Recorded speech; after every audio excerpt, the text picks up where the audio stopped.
and we're going to get started. Does that sound good? So what I'd like to do today is start with the soups. We're going to do the creamless broccoli soup first. Hi, Las Vegas. Hi, San Francisco. I bet I know who that is in Vegas. And then we're going to do the lentil minestrone, and we'll finish with the salad, because the salad, again, is really about empowering you to mix and match your own ingredients to make great salads.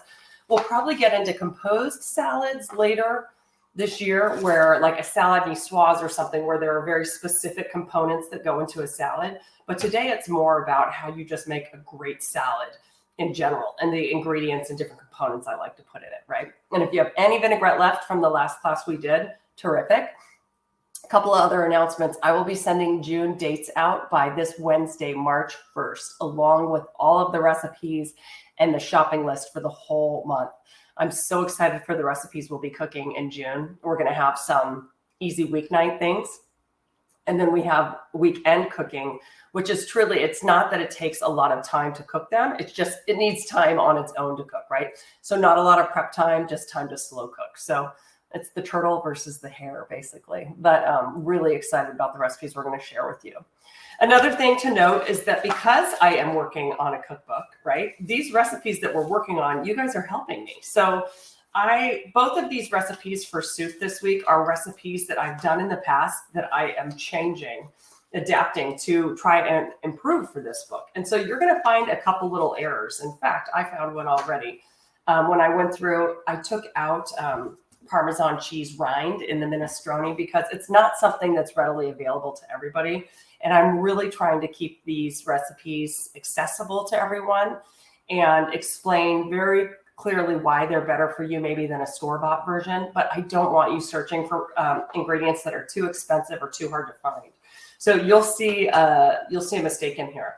The other thing I want you to do on your own, and this is the empowerment piece, is I want you to write down how long it takes you to prep the ingredients and how long it takes you, because I can give my best estimate, but I don't think there's anything more frustrating than doing a recipe and saying, hey, there, cookbook author, you told me it was going to take 10 minutes to prep, and it took me 30. And so it's super subjective, right? And I know that when I write recipes for books, and I always include how long it should take you to prep and how long it should take you to cook, but it totally depends on your pace. Okay. So make a note of those as you cook those, whether you cook them with me today or you cook them later this week or whenever you make them. All right. Important to know. These are for you to adapt and make your own. Think of this as just kind of like the baseline for you. It's just, you get to go off course once you've mastered this technique. Okay, so we're going to start with the creamless broccoli soup, and I'm going to move my camera around a little bit today so you'll be able to see into the pan, see more of what I'm doing up close. So forgive me from going back and forth, but I think it'll help as you're learning how to cook. Hello from Nova Scotia. You might be our farthest guest today, our farthest member, huh? That's very exciting. I am going to, though, because in the next recipe for the minestrone with the lentils, it tells you to soak your lentils for 15 minutes. This is something that people go back and forth on. Some people think it can help them cook faster. I've always done it, and I'm using these little French lentils. So I'm going to soak mine in hot water for a little while. If you're not cooking along with me today, or if you're not making that minestrone, don't worry about it. I'm just going to let them sit in some hot water, and I'm going to let them sit longer than they say, because we're going to be doing other things, but that's cool. So let me soak these, and then we'll start the broccoli soup.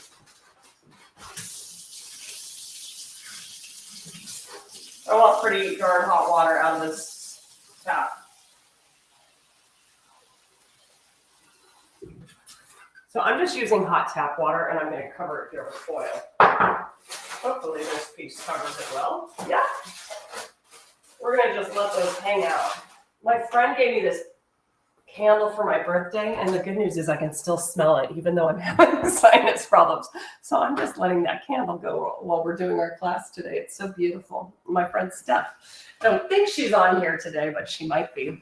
Okay, let's move this camera. And first I want to encourage you all to, have you read the recipe if you're making the cream of broccoli? Oh, also, we got feedback on the last class too. You were dying for me to like post the ingredients up here so you could see. There's not a way to do that where you can see it clearly. And if I put them up here on the screen, it's going to split my screen in half, right? So I was hesitant to do that because I don't want to take away from the cooking itself. However, you see this green box at the bottom of your screen. You can download those recipes. So you can toggle between the PDF of the recipes if you'd like and the video here. Okay, totally up to you. But I just reattached them there. I also have put up a little poll. We're, of course, trying to find the best times that work for everyone. And I know that's such a challenge. I've heard from so many of you saying weekends are terrible, and others saying weeknights are horrible. It's a toss-up, right? So I'm going to mess around with some other times in June, and then we'll start to lock them into a more permanent routine as we go, as we continue and we move forward, okay? For those of you who said, thank you so much for saying, oh, could we do both in each week or both the same week every month? I would love to do the same week every month, but with holidays, it's hard. So I'm taking it all into consideration, and we're hopefully going to come up with a formula that works best for all of you, okay? All right, so let's look at our recipe. I love these soup recipes because they start in a pretty basic format. And, oh, hi, Rocky Mountains. Hi, Edith. How the heck are you? And a lot of times with soup, what you're trying to do is build the foundational flavors first. So they'll call for some oil, and then you add things like onion, garlic, leek, celery, carrot, things that can add base flavors to your soup before you add the flavors that are going to be kind of the dominant flavors of the soup. And so that's all we're doing today. We're building a soup by sauteing some onion, leek, garlic cloves, and some salt. And you just want to cook those down until they're soft and translucent. The reason we want to cook them until they're soft is that when you add a bunch of liquid to that pot, it would take so long to get it back up to a temperature where it's actually cooking through those vegetables well. And so you want them to be cooked to the point you want them in the soup, period, okay? If you leave them raw, when you add the liquid and the other ingredients, chances are they're still going to be too crunchy. And I'm so glad you're asking how to cut the onions and potatoes. I was doing a little bit of it on Instagram yesterday to show you all. I'm going to do a separate cutting class that is just a free class that I'll add to here probably this week, because learning how to cut is so important. And so let me talk to you about the basic of cutting an onion, and then I'll come back and I'll announce a class. Gosh, we could maybe even do it on Instagram right after this class if anybody wants to pop over to it. But I prefer to make one that I can save you, right? So I'm going to cut that onion for you. But first, I just want to take you through the rest of the steps. So we're going to make sure all those ingredients are soft. And then we're going to add the broth, water, and potato. I got to tell you, this original recipe was written for my first cookbook that was edited by Cooking Light. And so they took out broth and they put in water. They do that a lot to control the sodium amount. I'm going to do 5 cups of broth, period. I happen to have low sodium broth here. So I'm going to skip the water and just do broth, and we're going to see what I think of that. I think it adds more flavor. If you don't have that much broth, that's fine. You can certainly add water. Then it's going to cook for about 10 minutes to soften those potatoes that we're adding. And then we're going to stir in the broccoli and the beans and cook it for another 8 minutes or so, okay? So while that's cooking, we'll go ahead and move over to the minestrone. And then while that cools, because we're going to blend it up and make it smooth, we'll start the other soup, okay? All right, so let me just move this so you guys can see what I'm doing here. Thank you for bearing with me. And I'll try to show my face as often as possible. I always think it's really strange when you can see people cooking, but you can't really see when they're talking to you. Let me move these other ingredients out of the way so I can show you what I want to do with the onion. And I also want to show you what I did to the leek to cut it up, okay? Also, yesterday, I peeled and cubed the potatoes. I was sharing with people on Instagram that you could just put them in cold water overnight, and it will keep them from turning. Also, what happens is you just drain that starchy water off, and then you can use them the next day. So say you're doing mashed potatoes for Thanksgiving, and you need to peel them the day before, you can do that. You can peel them. You can even dice them, put them in cold water, and let them sit in the fridge overnight, and then strain that starchy water off. Even give it a rinse if you need before you put them into a pot with boiling water, okay? Cool, fun little hack. So let me drain this water off the potatoes. These red potatoes don't give off nearly as much starch, and they didn't turn brown or turn colored at all. They just sat in that cold water, and they were very happy. Okay, so I have all of my ingredients here. I've got leeks. I've got some onion chopped. I'm using about half of this. This is yellow onion I've already chopped. I'll show you guys how I diced it. I've got garlic. I've got enough garlic for both recipes in here. So I did this yesterday just to save me some time. I went ahead and prepped for all of these recipes, which will make today a lot easier. And it will just, it just makes things flow faster for you all, but it's how I like to cook anyhow. How critical is peeling the potatoes? You know what? I wouldn't have peeled them. Actually, I changed my mind. I would peel them for this recipe because since we're going to puree it, we want the soup to become really smooth. And the skins are probably the only thing that wouldn't puree well. Now, if you wanted to strain it through something after you puree it, you could certainly do that and the skins would stay behind. So who asked that? Libby. Yeah, so if you don't want to peel them, totally fine. Okay, just up to you, right? Here's an onion. I'm going to show you quickly while I heat up this pan with some oil in it, how I cut it. And then, like I said, I'll come back and do a separate class on this for you guys, a little bonus class, okay? Big trick, if you have a gas cooktop, turn it on very low while you cut onions next to it. It prevents the tears from flowing. I love that trick. So I'm going to turn this on. And since I'm going to use it anyhow, I'm turning it on really low. I'm going to go ahead and put my oil into the pan. And then I'll show you the basics of cutting an onion. And like I said, we'll come back to it. Here's the root, right? That's what's going to attach this whole thing. And when you dice it, you want to keep that intact. We're going to get rid of this. So I'm going to cut off the other side, flat edge, right? And then this is going to be stable on my board. I'm going to cut straight through the middle. And I'm going to peel back these layers. So you want to peel back the onion skin that you wouldn't use, right? The flaky, tough part. But again, you can see the root is still intact. That keeps all of those layers together. Pull this one back. Okay. So what I'm going to teach you when we do our separate class is that you're going to take your knife and you're going to make horizontal slits through it. And then you're going to make vertical slices through it. And then when you go and you cut down, they're already in little squares, right? So I'll just give you a quick demonstration.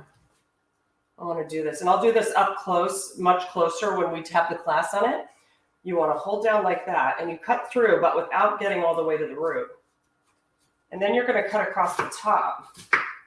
And you see how I leave this hand like a claw so that if my knife slips, I can't cut a finger off, right? It's very helpful. So I've got these cuts that go across vertically and horizontally. But then when you turn the onion to the side and it's still intact, ta-da, what happens? They're already diced. Isn't that fun? I love that little trick so much. I'm just going to go ahead and put these in the pan and turn up the heat now. And another thing you're going to see on this recipe is that it tells you to add your garlic at the same time you add your onions and your leeks. Totally up to you. Garlic cooks faster and can burn on its own. But when you add it, usually with other ingredients, it's fine. So that's why it's like for simplicity's sake, it's telling you to go ahead and add it at the same time. And for this recipe, I think that's totally okay. I just want to make sure my flame is good. I'm going to add a little bit more of the onion that I already chopped yesterday. And then let's add the leek. While I add this leek, I want to show you how I cut that and got the dirt out of it. And then let me add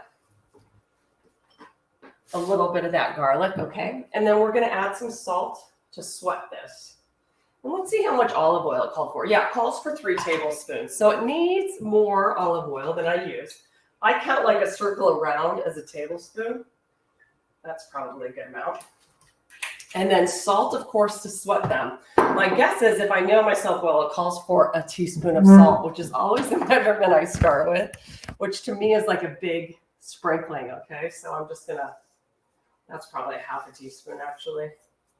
So I'm just going to get these going in the pan and softened. Get a good wooden spoon. Give it a little swirl here. Oh, we're also going to have to talk about giveaways because I have more for today's class and I have to announce the winners for the last one as well. I'm going to have to do that in an email so you all can see. And for this one, I haven't even announced what you can win yet. So I'll have to do that with Monday's email. that will give you the replay of this class. Okay, so let's just let those soften a little bit there. I can hear it. The other thing that's going to happen is with the, I'm going to show you, Erin, how to cut your leeks. We haven't talked about the sugars caramelizing in the pan, right? Like leeks are sweet, onions give off some sugar, and they're going to get brown. So if that happens and you don't want the bottom of your pan to burn, you can add just a small amount of water to the pan and scrape that out, okay? So let me show you my leek.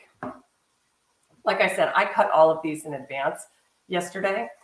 This leek had the larger green tops on it, okay? But the only part we want to use to cook with is the white and the light green. Can you see this root there as well? I'm going to cut straight through the middle of the root. And I'm going to show you the part that is tricky with leeks. First of all, they're so beautiful. All of these beautiful layers, right? Think of it as like a big green onion. But what can happen is dirt can get trapped in these outer leaves. So I just like to check. Usually the dirt is up in the darker green stems at the top because that's the part that's pushed through so much. I don't use the top part of the green leeks in a different way. You could probably use them for vegetable stock if you wanted to, Bonnie. That's a great question. So instead, all I'm going to do now, I can see that these are super clean. If they weren't, I would run them under water and kind of fan them out like that to get the dirt out. If they're really dirty, cut them through the root again. So you have like these quarter pieces and they're much easier to clean, okay? This one happens to be super clean. So I'm just going to cut the root off and then I'll show you. I'm going to slice it over here for you. There's something about soups, like all of the ingredients that are the base ingredients just smell so delicious. I'm going to cut through the end of this leek just like I would slice an onion. So see, I'm just doing little thin slices. I'm going to end up making another batch of this soup later because I've prepped so many ingredients for it already, okay? So if you're cutting your leek, like I said, you can cut it in half through the root, cut that dark green part off the top. Check for dirt. This one is just spanking clean. The one I had yesterday was not. Yes, you can freeze the soup, Bonnie. Both of these soups freeze really well, which I'm super excited about. So we'll talk about that at the end if you'd like to freeze them, okay? One thing I don't do is add cheese to my soups if I'm going to freeze them. I don't think cheese freezes that well. Just my opinion. Okay, so let me finish cutting these leeks and I'll use them for another time. I'll save them for another time. I'm probably just going to do this broccoli soup all over again tonight. I might mess around with it, depending on if we want to change anything with it once we finish with it today. Like, I'm surprised that I didn't call for any lemon juice because I call for lemon in so many of my recipes. It's like my magical trick for making everything more well-balanced. You'll see me call for a lot of citrus to do that, a lot of lemon, something sweet. Sometimes my friend who writes these beautiful cookbooks for healing, she calls for a lot of maple syrup. She says, drape the mape, drape the maple syrup. It adds a beautiful balance to things. So lemon, maple syrup, salt as seasoning helps a ton. So we're always looking to balance those flavors. So I'll judge my soup at the end. Okay, let me get this out of the way. And I'm going to get this garlic that I'm not using out of the way for the next recipe, along with the onion. Okay, so I'm going to move you guys back up here and crank the heat a little bit. I'm going to show you. Let's do this. You're coming at me. Here we go. So here are the other ingredients that I have. I have my potatoes ready to go. I have my beans, which are going to help thicken the soup and give it that creamy texture. And then I have 16 ounces of broccoli. Now you can totally buy the florets already cut. I cut these myself, and I even used a little bit of the stem. I don't mind going like that far, cutting that far down on the broccoli stem.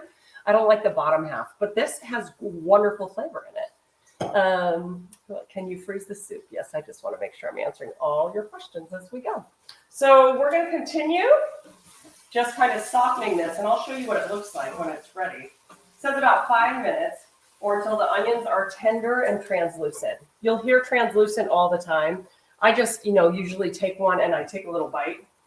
And if I think it tastes good, yeah, that still has a little too much bite to it. So I'm going to let it keep going, okay? I'm at about medium-high heat. And I'm going to show you what my pan looks like here. There's a small amount of caramelization, but there's no burning happening. And when you continue to move things around the pan, you don't have to risk things burning as much. So I'm just kind of continuing to stir it. I'll let it sit for a minute or so. I can already tell too it's light on seasoning. So I'm going to add a little more salt. So the next steps we're going to do is that it says to add the broth, water, and potato. I think it calls for 3 cups of broth and 2 cups of water. So I'm going to do 5 cups of broth. And for this, I usually buy chicken stock, which I'm using for the other recipe, or chicken broth, I should say, and low sodium. But I happened to make some last night. Since I wasn't feeling well, I just made some homemade. I literally put a chicken in a pot with some onions, cold water, turned it up, let it simmer for about an hour, hour and a half. And then I took the chicken out and I put the bones back in for like an hour to let it keep simmering and get all of that flavor and collagen out. But I used very, very little seasoning. I barely added any salt, so it's going to definitely need salt.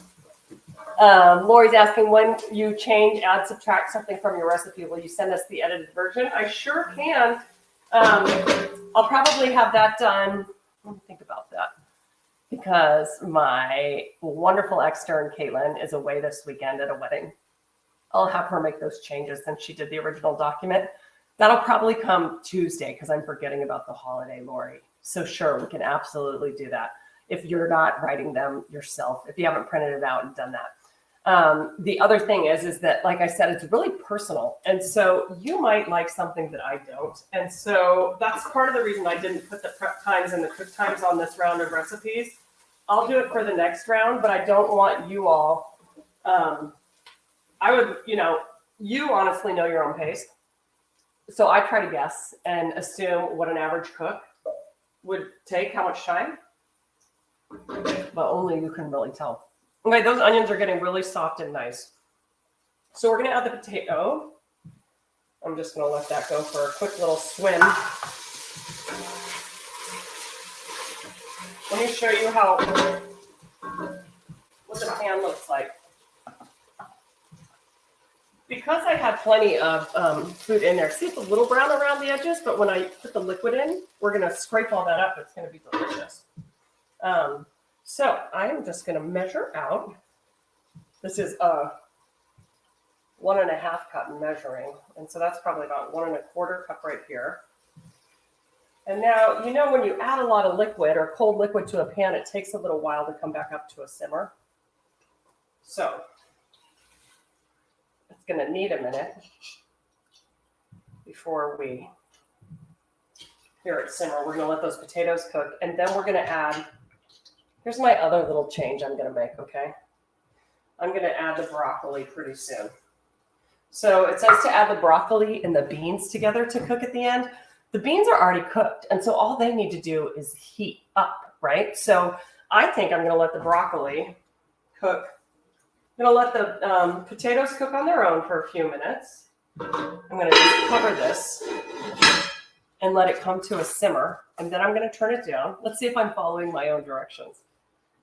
10 minutes. Bring to a boil, then reduce the heat and cook for 10 minutes or just until the potatoes are tender, stirring occasionally.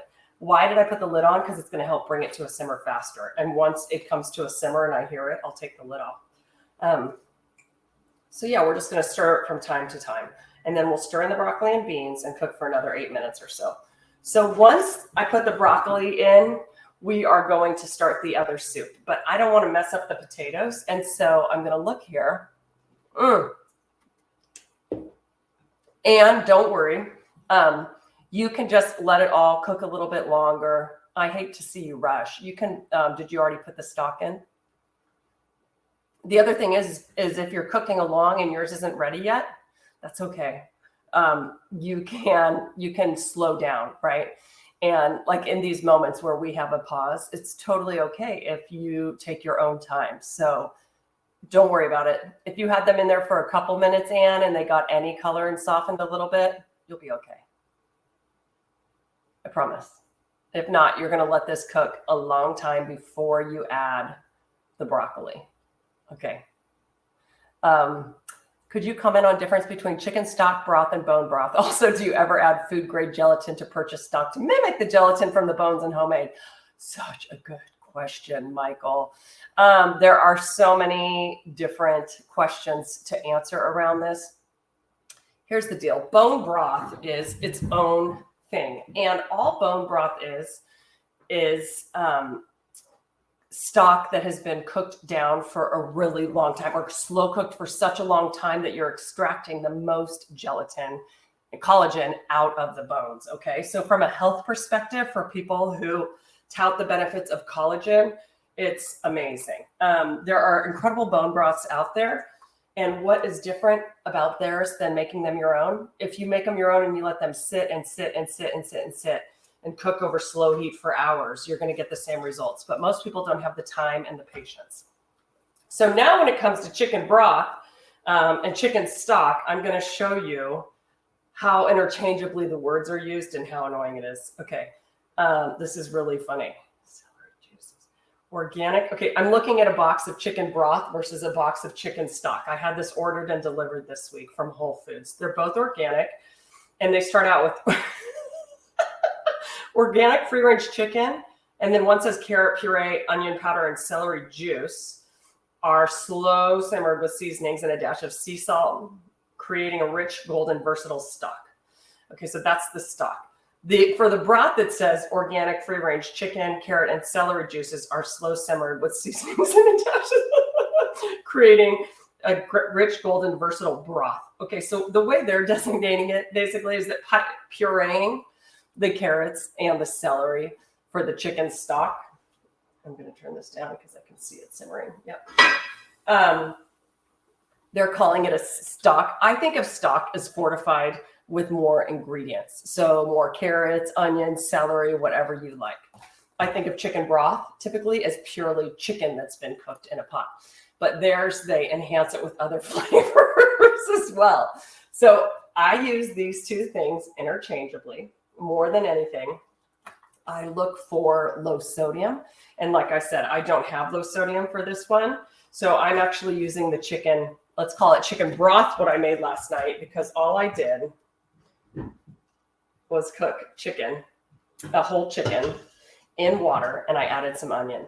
Now, the other thing about bone broth is that a lot of times they'll supplement it with chicken feet, chicken necks, or if you're doing beef broth, they'll use other parts from the cow as well. So you extract even more collagen. So it's thicker and more gelatinous. Michael, you asked if I would add food grade gelatin. I would not, to mimic the gelatin. I would only do that if you're just trying to like make a dessert that calls for gelatin and you're looking for a certain thickness. But if you're looking for gelatin, which collagen basically for health purposes, I wouldn't substitute something that's been purchased out of a packet. Lori's asking, how long did I cook my broth last night? I cooked it for about an hour, and then I just simmered it, right? So I started it in a pot with cold water, brought it up to a simmer, the whole chicken. I added one onion, actually, like 20 minutes in because I'd forgotten. Turned it down to a really low simmer for about an hour. Then I took out the chicken very carefully with tongs because all of that juice can drip off and burn you. You've got to be careful. I put it on a baking sheet and let it cool a little bit. And then what I did is I pulled the skin and the bones off of that. And then I pulled the meat off of it and I put the bones and the skin back in. And I let that cook longer. Probably, well, we watched a TV show and I just turned it on low. So I cooked it like an hour. And it was delicious. And it's, like I said, I haven't added much seasoning. I want to taste it again right now. I think it's got a pretty rich chicken flavor considering I did nothing. It's delicious. And the thing I love about it, it just tastes like chicken. Now, of course, if you want to do a vegetable broth or a vegetable stock, you can, I just recommend trying different kinds that are already made. My friend Rebecca Katz, like I said, she has the cancer fighting cookbook. It's just so beautiful. And the longevity cookbook, she has like this magic mineral broth in those books that uses like 14 vegetables. It's absolutely fantastic. So you can either make your own or buy it from the store as well. Bonnie's asking, do you think the Instant Pot can make a great stock faster? Absolutely. I am probably, Bonnie, the only person on earth, on Instagram at least, who does not use an Instant Pot. They're phenomenal. It's a pressure cooker. An Instant Pot is a pressure cooker. I love pressure cookers for doing things like beans because it can remove the lectins from the beans, which can be upsetting to people's stomachs. Anything you're trying to quick cook and enhance the flavor, cooking under pressure helps that. So stock would be amazing in the Instant Pot. And if I had one, I would absolutely use it. So you use it for chicken soup and short ribs. That's the way to go. It slow cooks meat really quickly, right? So anything that I'm braising on the cooktop, and which you'll learn in one of my next classes, where I'm taking my time and letting it sit for 2.5 to 3 hours on the stove, that is something that you can put in the Instant Pot. Before you ask me why I don't use an Instant Pot, a couple reasons. One is I have everything under the sun. I have every product you could ever ask for in a kitchen, right? Or I have access to every product under the sun. I don't love a ton of appliances in my kitchen. Even if I can put them in a cabinet, I hate when I'm having to get things out. And in fact, this table I'm using has underneath it a food processor, a KitchenAid. It has an ice cream maker. I have so many appliances. And on my counter, I have my espresso maker, microwave / convection oven, and I have my Vitamix over here too. So I just didn't want another appliance in my kitchen. When I was the culinary director at Williams-Sonoma, we used a ton of Instant Pots. We literally wrote a cookbook on Instant Pot cooking. So I love them for what they do. I just like to see my food when I cook it. So that's the other reason why I love slow cooking things myself. Because if you were using an Instant Pot, you wouldn't be able to open it in the middle of cooking and be like, oh, are my potatoes done? Can I have the broccoli now? Which I'm doing with my fingers, which I don't recommend. I do really stupid things sometimes. You guys can just use a fork to pierce a potato. And it's done. So I'm going to add my broccoli. And like I said, I am not going to add the beans yet. I think it's just going to kind of make them even softer, which we don't need right now. It's so fun to have a sink off camera where I can just throw everything and you guys can't see my mess. The bummer is when we're done here, somebody has to clean it up, right? So what I want to do here is that I want to add, this is my 16 ounces of broccoli. Again, let me show you what it looks like. I'm going to turn this light off for a second to see if it gives better contrast. You guys can see that. Here's what I don't like about this. It's not all completely covered when I push the broccoli down because it's a really wide pot, right? So if I used a narrower pot, I could probably have it all submerged in the broth. I'm just going to add a splash more. When I say a splash, that was probably a half a cup. Will that create a thinner soup? Yes, it will, but I'm not worried about it. You could always, well, when we look at the thickness of the soup, when it comes out of the blender, once we blend it, we'll talk about if you want it thicker, how you could reduce it down again, right? Versus just dealing with the thickness it is. Or if it's too thick for you and you want to thin it out, you can do that too. So let me just bring this to a simmer, and then we're going to switch places, and we're going to start on the minestrone, okay? Let me make sure oh, good. I'm glad you like the camera angle today, Lori. If it is not on your counter, you are 100% less likely to use an appliance. I believe it. Oh, Betsy, I'm glad everything's smelling so good. This is the thing about soup, you guys. This is why people, once you learn how to make it too, you can do anything. I could add carrots to this whole and puree them, butternut squash, dice it up and puree them after it cooks through, and you have a beautiful soup, just starting with that foundation of the onions and the garlic. If you like white wine, you can certainly add some white wine for flavor. Like I said, I love using lemon juice for a little bit of an acid for it as well. So all of those things work really nicely. I'm just going to look at these are the questions. Would you ever use bouillon cubes? Oh, I'm sorry, I missed that question, Leslie. And Julie, I answered your question about peeling the potatoes. Bouillon cubes are tricky because in the old days, which when I say that, I think of my parents' generation cooking. I don't know. I think of people born in the 40s and 50s cooking, or even my grandparents.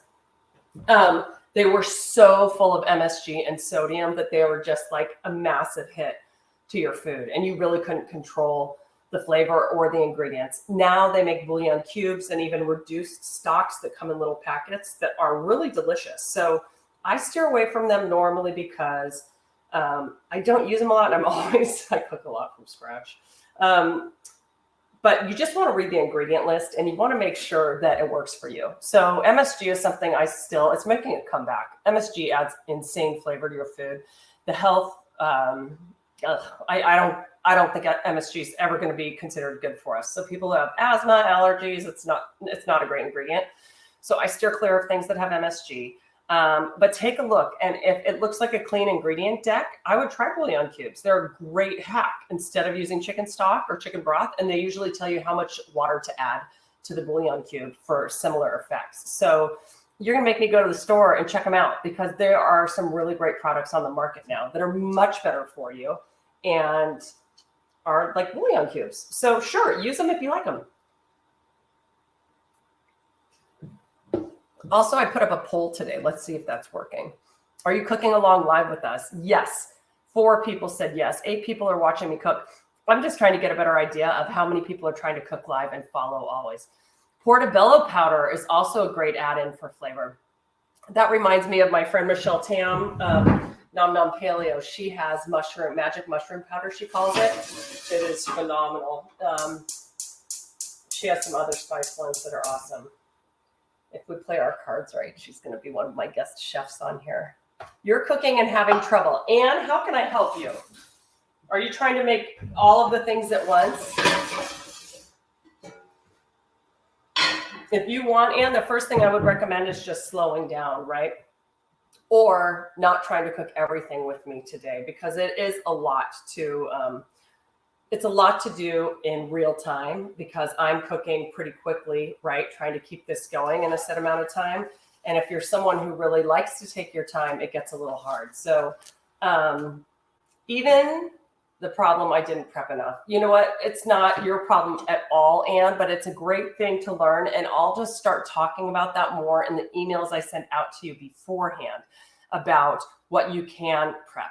And Deb, that's good to hear that helped you. I don't ever want to assume people are going to do that, but I'm just going to talk about it because, Jenny, hi, Jenny. It makes it so much easier to follow along, right? And it's just a really great practice to get into when you're cooking because most recipes are written. Here's a little trick. They're written for people to prep ahead. And so when you read a recipe, and I have a friend I won't name who does this, and she hasn't prepped, and it's like stir in the broccoli and the beans, and she's like, oh crap, I never cut the broccoli, right? Recipes assume that by the time you get down to the instructions, you've done everything they tell you to do right here, okay? So it's just a really great practice to get into in general if you like to cook, and it'll make your life so much easier. So they can't catch you off guard. I talked about this last time too, and like a lot of times recipes will call for something and it'll say an ingredient's already cooked where it could be used raw or like toasted almonds, let's say. So if you don't have almonds that are toasted, you need to toast them in advance, right? And so roasted beets, things like that where you're like, oh God, that is actually another step inside a step. Drives me crazy when recipes don't allot for those things in like your prep time, right? Because who keeps roasted beets around the house? So I try not to throw people a curveball in this list. I try to be really thoughtful about the prep time it takes. I also will say something like, if you don't know how to roast beets, learn first, or check out this, video for knowing how to roast beets, something like that. We are going to toast almonds in a pan today, Anne. So, and I saw Michael added, did you ask about fish sauce? I love fish sauce in everything. In fact, I went to a dinner the other night that was all about fish sauce. I'm going to add my beans now, you guys. Trust me, I'll show you this beautiful soup before we put it through the Vitamix to puree it. I literally went to a dinner at a place called State Bird Provision, which is one of the best restaurants in the country. It was voted best restaurant in the country by Food and Wine like 8 years ago. And it was incredible. And they had Redboat fish sauce there, the brand, and the founders who are so amazing. And they cooked everything with fish sauce, including a caramel for the dessert. And it was out of this world. So yes, fish sauce is Such a valuable ingredient for adding depth of flavor to many things. If you don't know, fish sauce is basically dried anchovies. Don't let it scare you. Anchovies are in so many things that you don't know about, like tomato sauce on your favorite Zachary's pizza if you live in the Bay Area. Anchovies have been used literally for centuries to add depth of flavor to things, and fish sauce is no exception. You can add it to practically anything for flavor. Aaron's asking about the Parmesan rind, but notes would be awesome because we see things like that and save them, but don't always know when or how to use them. Awesome, Aaron. We're going to talk about that in this recipe, okay? So let's get started on this one, and then we'll talk about the Parmesan rind, because if you have one, or they sell them for next to nothing, you guys, because like a huge thing of Parmigiano Reggiano, like a wheel of it is like $800, right? So they cut those up into chunks to sell, and a lot of times they'll just have the rind left over. The rind still has cheese attached to it. It's just harder. And so what a lot of people will do, and back in times when you were making your own cheese, you would just take that rind and throw it in water, and it becomes like another way to make stock, right? So whether you're using vegetable stock or not, it's amazing. Okay, I'm going to do this lentil minestrone. And actually, my pan's a little too hot. Let me just turn it off for a second. Is that the right one? Okay, let me turn that one down. We're going to let this simmer. We're going to let that broccoli, and I added the beans, simmer for about 4 more minutes. I'm going to get the ingredients I need next for this soup. And they are... I need more onion. I don't need that much onion. But we're going to start with a couple different aromatics. This time we're going to add celery and carrots too. Okay, we don't need the leeks. That was for the last one. We're going to use garlic again. Now, this recipe can be completely vegetarian if you want, or you can add some sausage. Normally, I use mild Italian pork sausage. Today, I'm using mild Italian chicken sausage. So I ordered this at the grocery store, and it came freshly made in cases. I just cut the case, and I took it out of the casing, all right? So it looked like actual sausage links, and I just pushed it out of there, and now it's bulk sausage, right? So if you didn't want to use sausage, you could skip this step, but I'm just gonna cook this in this pot. Go, go, go. It's so cold, it's kind of sticky. I'm just gonna let it go around in the oil a little bit until it renders, okay? And, by rendering, I mean until it cooks and it kind of extracts some of the fat from it. Can you see it in here right now? It's just like a big chunk. And so I want to break this up with my spoon. And in this recipe, it says to take it out afterwards, because then I'm going to saute all of the vegetables. If I were to leave it in while I'm sauteing the veggies, what would happen is that the sausage would overcook and the veggies wouldn't have enough room to kind of swim around, right, and get really well cooked. So it asks you to do this separately. If I'm doing something like taco meat, which I did the other night, I'll add like a half an onion and saute it, get it soft, and then add all of the meat to the pan and cook it together, and it's fine. But because this soup is going to have so many other components, I am going to take the sausage out while I cook the other veggies, okay? So it's going to be a lot. Now, here's my favorite little trick for breaking up ground meat. My potato masher, which, like a fish spatula, it's misnamed. It can be, let's just call it a masher.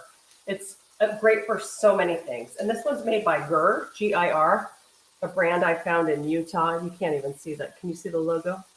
A brand I found in Utah at this great shop in Salt Lake.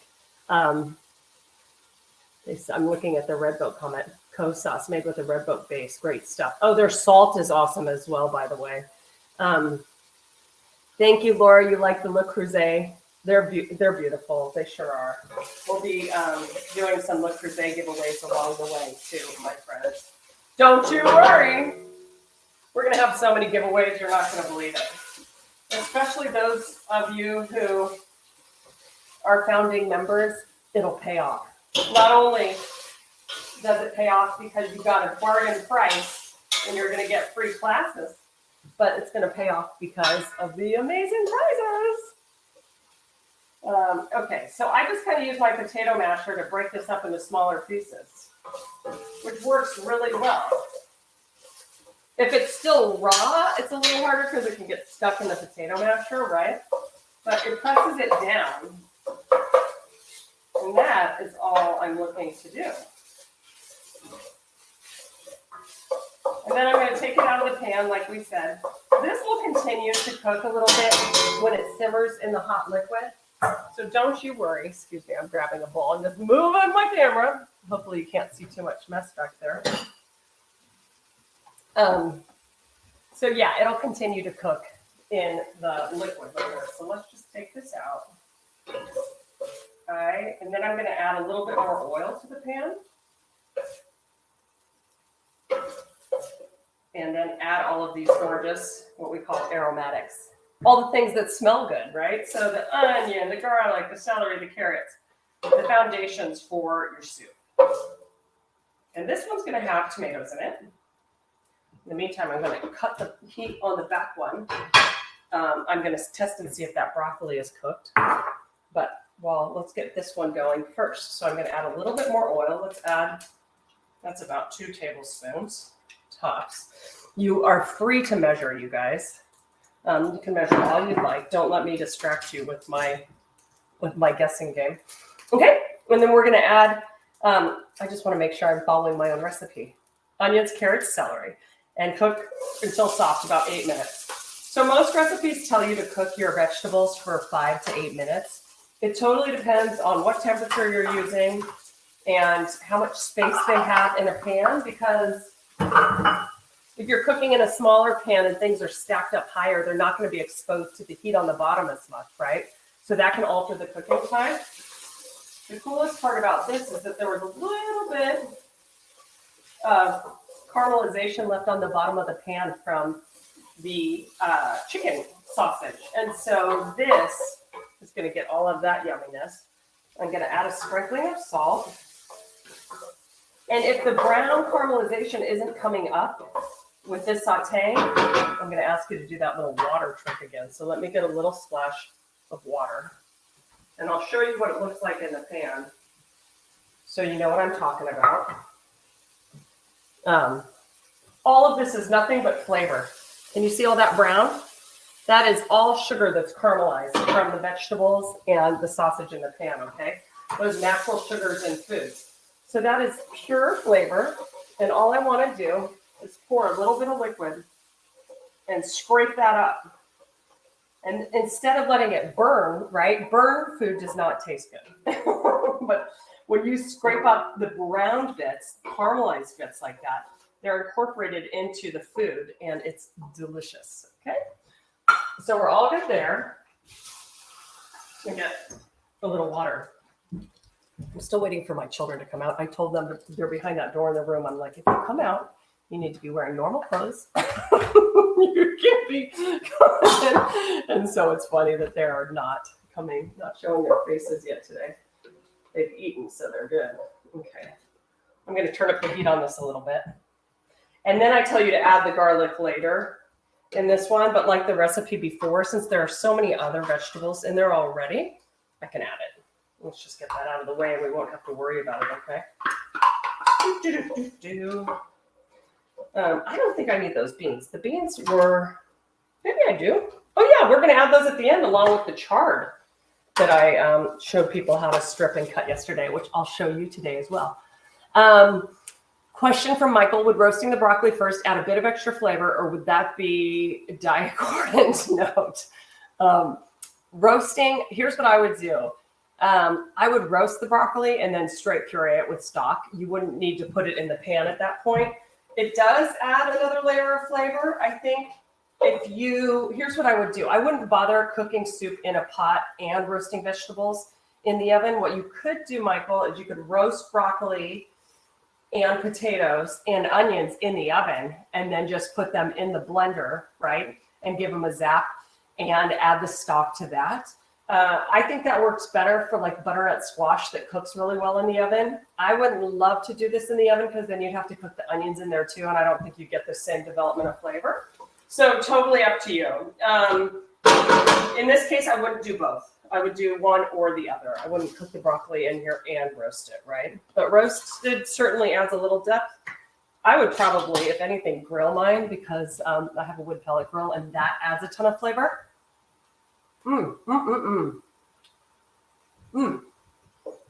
delicious. That's going to need more salt, and I know it already. The soup, the broccoli one, so I'm going to add a little more right now. I'm just going to let that sit and cool before we put it into the Vitamix.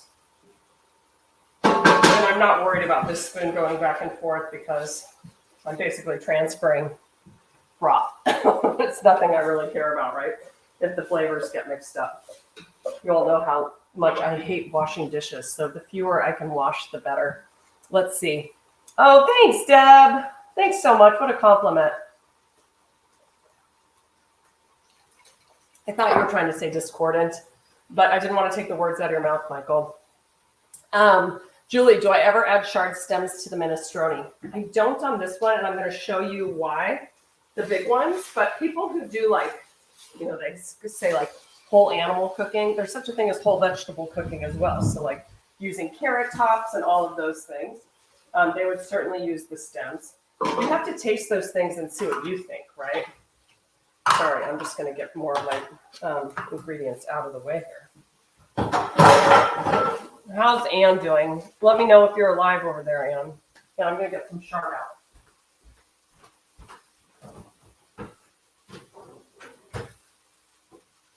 So I did this. I prepped my Swiss chard yesterday.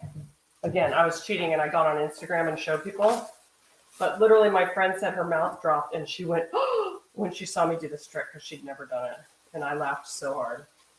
But this is why I love cooking. Okay. I'm multitasking here because I'm scraping down this pan and I want to make sure there isn't any yummy vegetable kind of so far up the sides that you can't get it cooked, right? You see this? This is a huge piece of Swiss chard. Grab the stem. Isn't that so much fun? And then you get rid of that. This, if you cut it into really tiny pieces and saute it, it would be really good. Anne, that is so clever. Anne, way to go. I love that. Freewheeling over there. That's a really smart idea. So that's how I take the stems off my chard. I just threw it in my compost. And then you can cut it into smaller pieces. You can rip it, and then you start to slice it. Because as my kids have pointed out, when you have long ribbons of Swiss chard floating around in your soup, it looks like a swamp, and it doesn't look very appealing. And so what I did yesterday, I want to see if you guys, can you see how brown that is on the side? I'm going to deglaze that a little bit again with some water. So I cut it into much smaller pieces. I cut it into like 1 to 2 inch pieces yesterday, and we're going to see what it looks like. Let's just add a little bit more water to where my pan's getting too hot. Da-da-da-da-da. And then you just need a flat spoon or spatula to scrape, scrape, scrape. See that? I'm just pulling up some of that brown. It's super common for pans, depending on your cooktop and how heat is diffused, for you to get some hot spots. With a gas flame especially, and not induction, the flame is not consistent everywhere, right? And this pot is oval, and so it's not going to conduct heat as well as like a perfectly round pan would on a round flame. Don't sweat it. No pun intended with sweating my veggies. Okay, next. Where are my lentils? They're over here. I think the other thing, well, I'll tell you when I come up, I forgot to do is I think I forgot to tell you to add the sausage back to the recipe. So we have our sausage over there. That can go back in right at the end, okay? Let's just see how these veggies are doing. And then what this recipe is going to ask you to do is add a couple ingredients all at once. They're looking really good. I love that I can sit here and cook. It's kind of fun. They're not done. Nope. They need more time, and they're going to need more salt. So let's do that. Little oil. I don't count calories when I'm doing things like this, and I'm using great ingredients, right? Olive oil, great for us. Kosher salt, a lot lower in salinity. It's less salty tasting, basically, than iodized salt, and much better for you.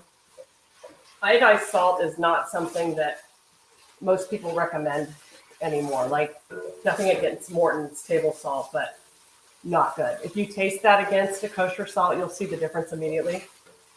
And I'll continue to say this. Most recipes are written using kosher salt.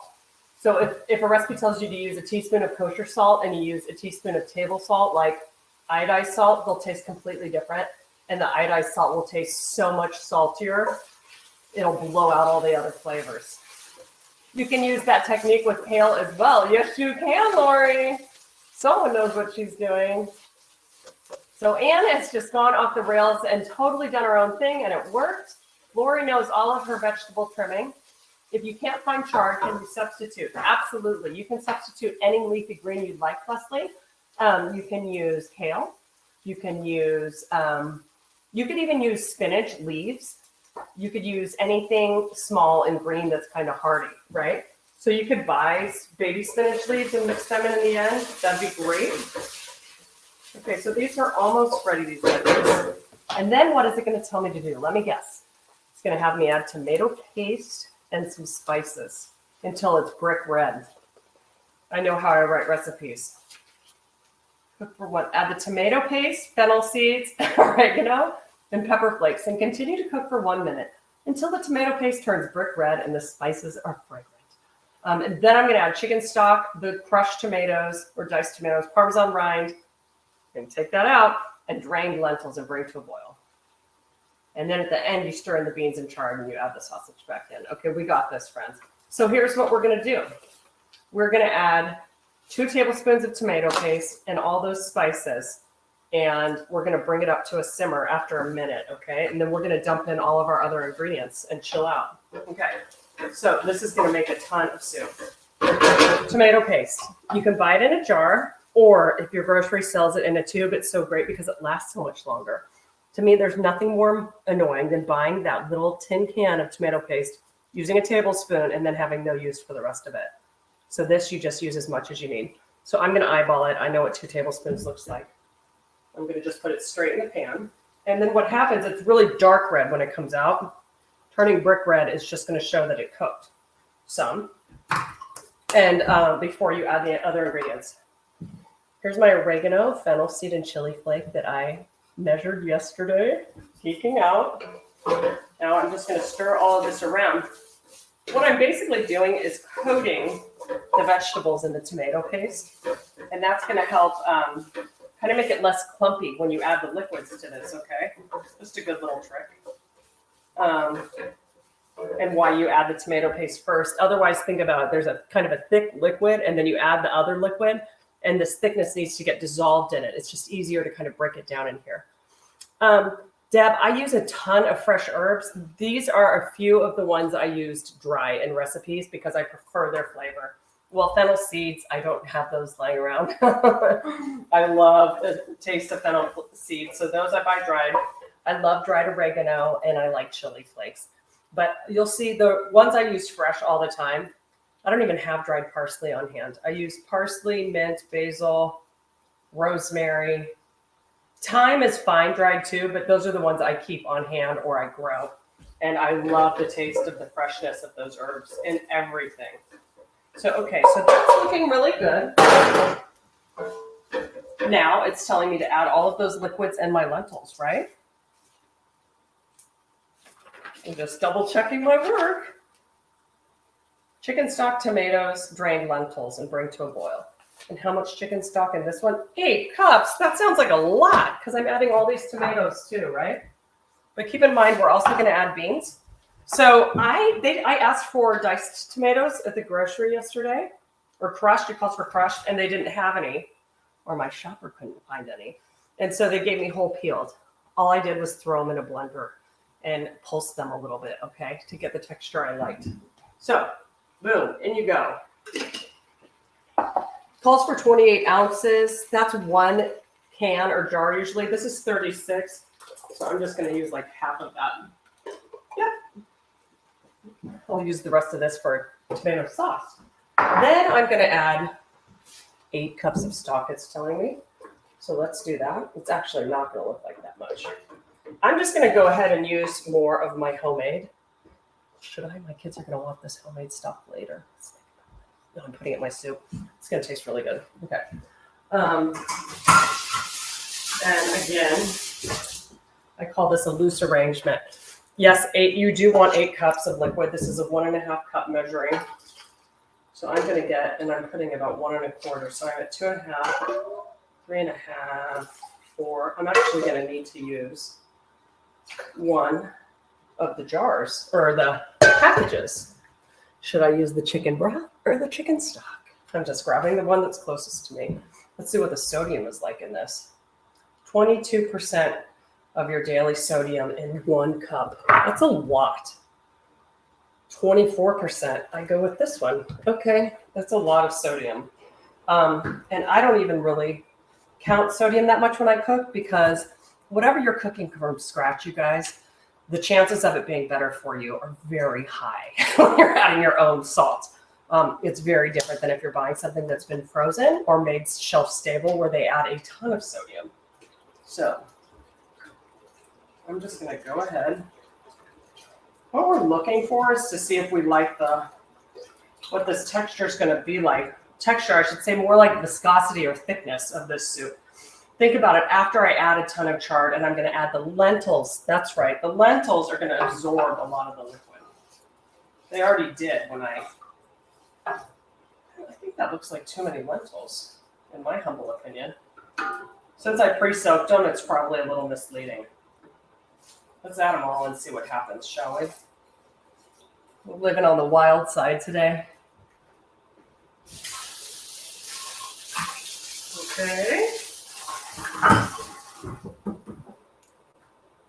All right, so we're going to bring this to a simmer. I'm going to add the rest of this liquid. This is 4 cups in here, hopefully. Yes. Make sure I kind of know what I'm talking about, right? All right, and then we're going to bring this to a simmer. In the meantime, we're going to bring this over. See how we're just going to mix this up a little bit? We're going to bring this back here. And it's supposed to simmer, I think, about 30 minutes to cook those lentils. Bring to a boil. Reduce the heat and simmer until the lentils are cooked through. 20 to 30 minutes. Stir in the beans and chard and cook another 5 minutes. Okay.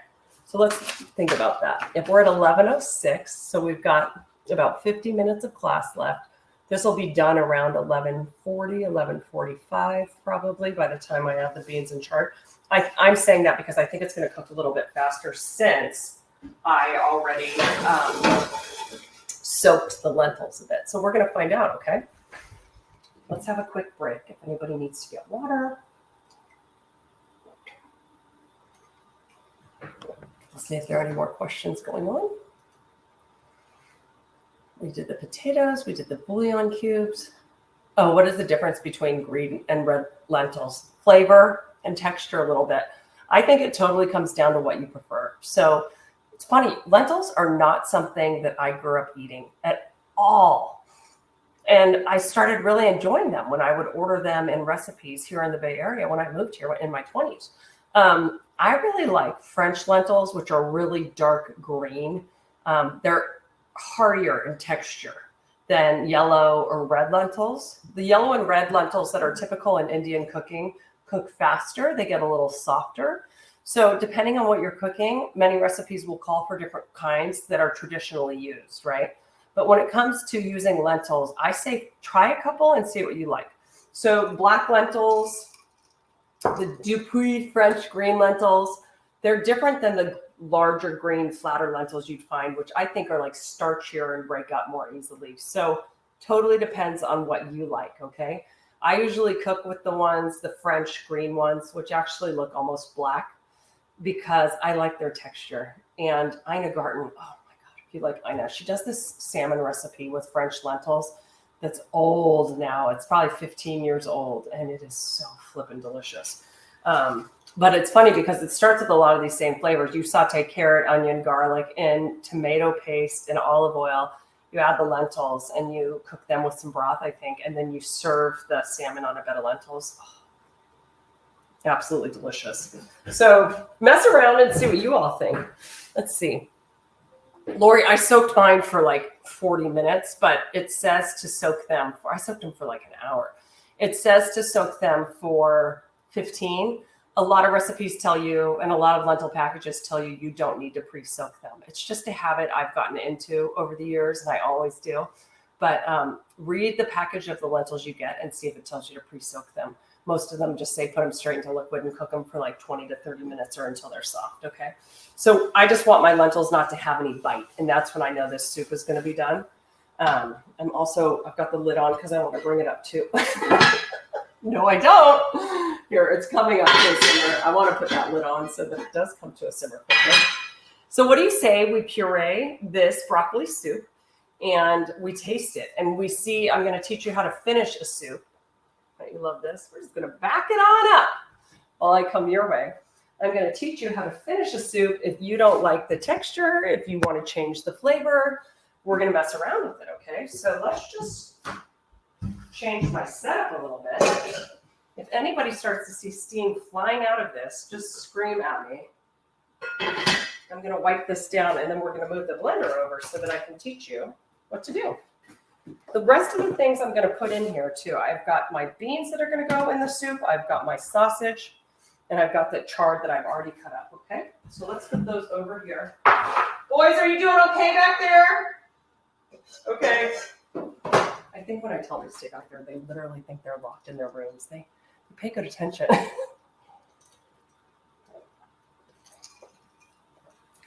Peggy, I'm so happy to hear that. You're just watching and taking notes and finding all the questions will be helpful when you go back to make them. Betsy, thank you so much. Just nice to be casual. You know what? I'm so glad you just used the word casual. Because you know what I don't want when I teach people to be cooked? When I teach people how to cook, I don't want you to be stressed out. Cooking should be joyful. And I know that for so many, it's terrifying. And I don't want it to be. I want you to realize that cooking can be a really happy part of your day and your time and your life. I think when cooking is not fun is when you're up against a clock, right? And you have people who need you. And so with some of these recipes that I'm teaching you, I want you to understand that if you can carve out a little time in your week to do some cooking, have somebody else watch the kids or tell everybody to clean the house so you can be alone. It should help relax you, and feel more meditative than anything. And it's so satisfying to have a product to show at the end. It's like a painting when you did something, right? But then if you can make a few recipes like this, then when it's time to eat, there's not this crazy scramble, right? And so in terms of freezing, everybody was asking, can you freeze these soups? You absolutely can. What you want to do is get them to the flavor that you like, right? So you'll season them, add salt, whatever, tweak them at the end. With the broccoli soup, you could go ahead and puree it, but don't add cheese. So if you're going to add cheese to it later, with the broccoli soup, sorry, I'm looking for my ladle and I realized that I am, here it is. You can reheat it when you're ready to serve it. Either take it out at the beginning of the day and let it come to room temperature on the counter and whatever you were storing it in. And then you can reheat it either in the microwave or on the stovetop.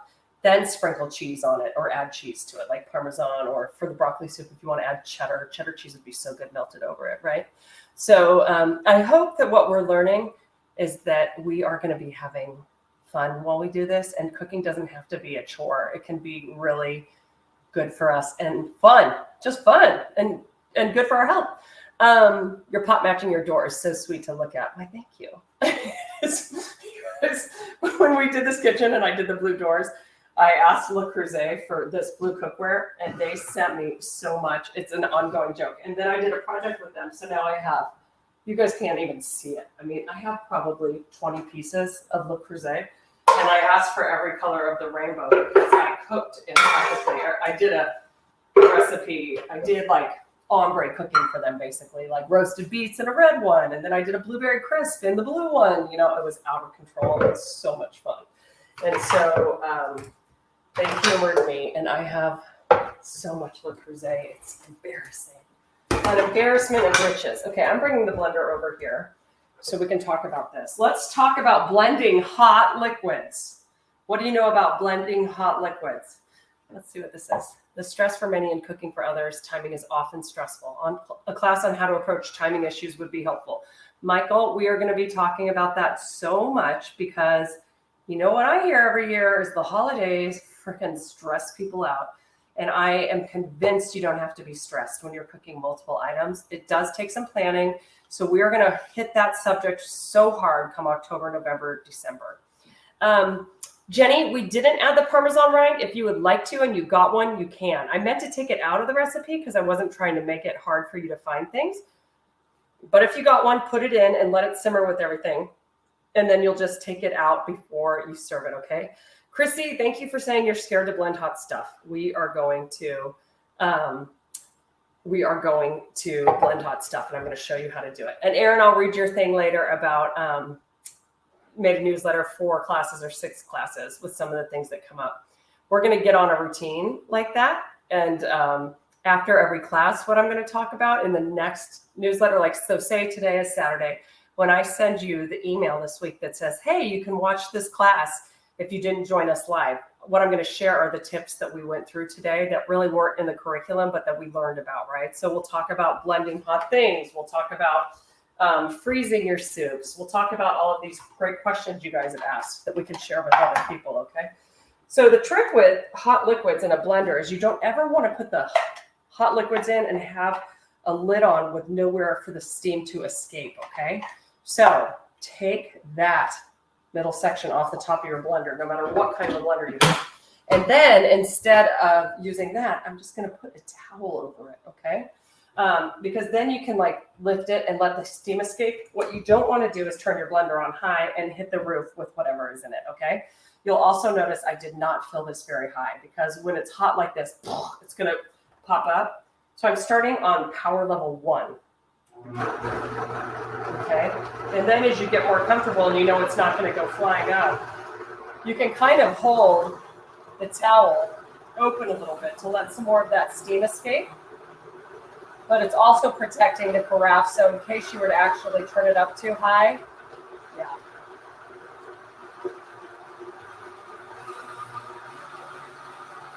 It's fun.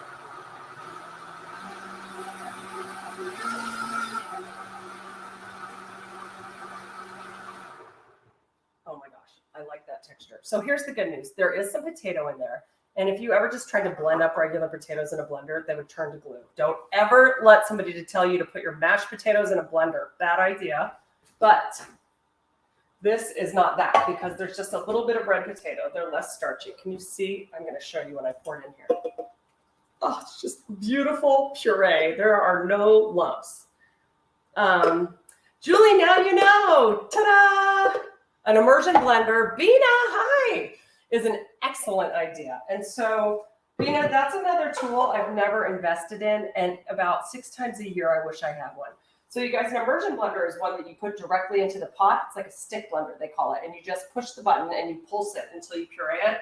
And it's exactly for things like this, for pureeing soups, anything that you're trying to get a consistent texture with, right? So, Bina, that's a great point. And absolutely, you could use a stick blender. Thank you for bringing it up. And if you don't have a blender or a stick blender, if you have a food processor, you could do the same thing. You just want to use a very small, you never want to fill something more than like a third of the way, especially if you're not comfortable with this. And in a food processor, you want to leave, you know how they usually have like 3 little lids you can push down? You want to leave that circular part open so that steam can escape as well, and do the same trick with the towel, okay? You also want to make sure that you're not turning on the blender before the top is on. I have totally splattered a kitchen before, but it's bound to happen at some point in your life.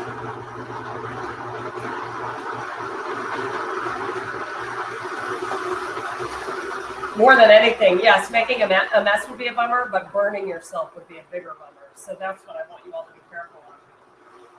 And letting this cool a little bit, this is another compelling reason to cook ahead, right? if you're rushing and this were dinner time and you're like, oh God, I've got to puree the soup and whatever, you just risk making more mistakes and hurting yourself.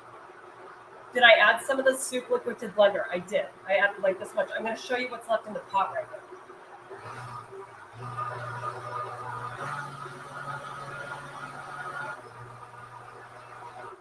Okay. So you'll notice I'm transferring this to a clean bowl because if I were to pour it back in with the other lumps, you can see how you would just be doing it all day. So I'm just adding more of the broccoli soup. So Chrissy asked, did I add some of the soup liquid? I did, Chrissy, but I'm going to need to add more. So let me show you what I'm doing. Can you all see? Okay, so here's what's left in the pot. It's just a lot of liquid and some broccoli. So I'm going to scoop this up. Let's see how much. I'm trying to add a fair amount of liquid the whole time, right, Chrissy? But if I didn't, there will be more. Like, I'm going to have one smaller batch to do at the very end. So this is going to end up being like 3.5 soup batches that I pureed, okay? Again, lid, towel. You guys, the texture is amazing considering it doesn't have any dairy. Well, even if it did, the texture is amazing. See how I'm getting a little cockier as I go?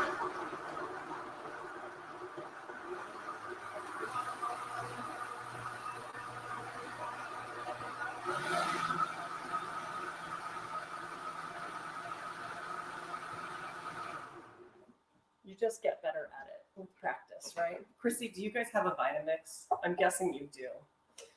I know Chrissy's husband and they have ties to the same company I have ties to for years. And so we have so many great kitchen appliances. Okay, in you go. Here's the last batch. So I'm going to show you guys. This might be a little more liquidy.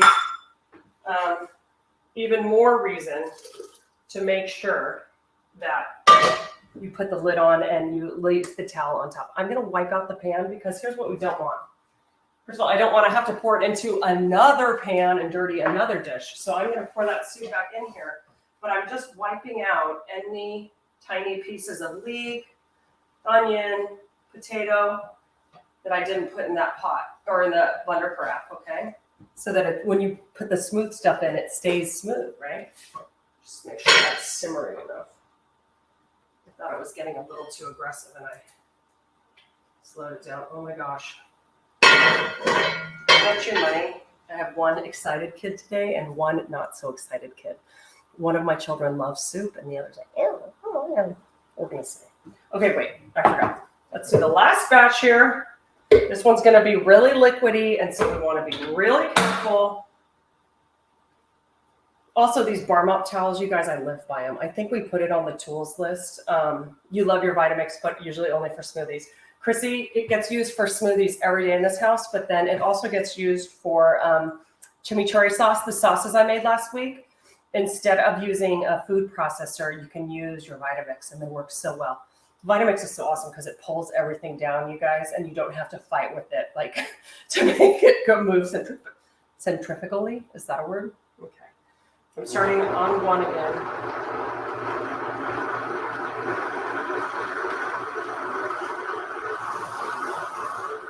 It also helped a ton that I let it cool, right? It's less explosive. I'm not the science guy, but there's science behind that. Bill Nye, the science guy.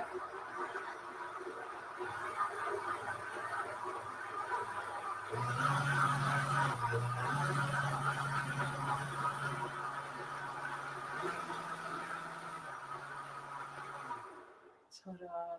Okay, this can go just right back into the pot because, oh my gosh, you guys, this is the best trick. The cannellini beans and a little bit of potato. Say you wanted to do cream of asparagus, you could do the same thing. You would just, excuse me, 1 second. You would just add asparagus instead of, instead of the broccoli. You could do, like I said, butternut squash is delicious as soup with those same base components, right? So go, if you're making notes on your recipe, just put suggestions in for yourself. You could say add asparagus instead of the broccoli, or add diced butternut squash, add carrots. Carrots make an amazing soup. and the texture will be velvety. I even made my first day in culinary school. I made cream of celery soup like this, and it was absolutely delicious. Okay, back in you go, soup. You guys see this? Yeah, I'm going to move you back up closer. Don't worry. I'm going to use a spatula, a rubber spatula, to get all of this soup in there. Okay? Gosh, the texture of this soup is kind of amazing, but here's the trick. We really want to make sure we get the texture right. So I am just going to kind of stir this. A whisk would probably be a little bit better. Let me rinse out my messy bowl.